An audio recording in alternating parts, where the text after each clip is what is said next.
কবরগুলো আমাদেরকে এই কথাই বলে যে আমরা একদিন ছিলাম, আজকে তোমরা আসো ফকফকে দুনিয়ায়, একদিন আমাদের মতো অন্ধকার করে তোমরাও আসবে।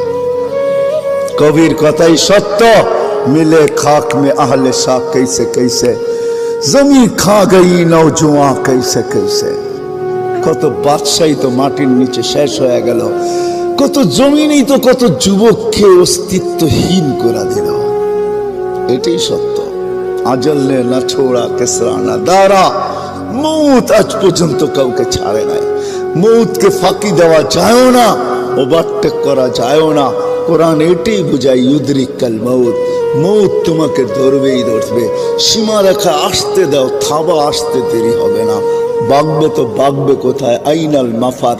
কোরআন বুঝাইতেছে তুমি কোথায় ভাগবে, তো আল্লাহ আবার বুঝাইতেছে যেখানেই ভাগবে ইল্লা বিসুলতান। কবরগুলো আমাদেরকে এই কথাই বলে যে আমরা একদিন ছিলাম, আজকে তোমরা আসো ফকফকে দুনিয়ায়, একদিন আমাদের মতো অন্ধকার করে তোমরাও আসবে। কবির কথাই সত্য, মিলে খাক মে আহলে শাহ कैसे कैसे জমি খা গই নওজোয়ান कैसे कैसे। কত বাদশাহী তো মাটির নিচে শেষ হয়ে গেল, কত জমিনই তো কত যুবককে অস্তিত্বহীন করে দিল।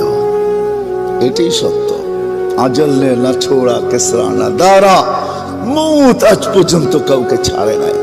মৌতকে ফাঁকি দেওয়া যায় না, ওভারটেক করা যায় না। কোরআন এটাই বুঝায় ইউদরিকাল মৌত, মৌত তোমাকে ধরবেই ধরবে। সীমারেখা আসতে দাও, থাবা আসতে দেরি হবে না। ভাগবে তো ভাগবে কোথায়? আইনাল মাফার। কোরআন বুঝাইতেছে তুমি কোথায় ভাগবে, তো আল্লাহ আবার বুঝাইতেছে যেখানেই ভাগবে ইল্লা বিসুলতান।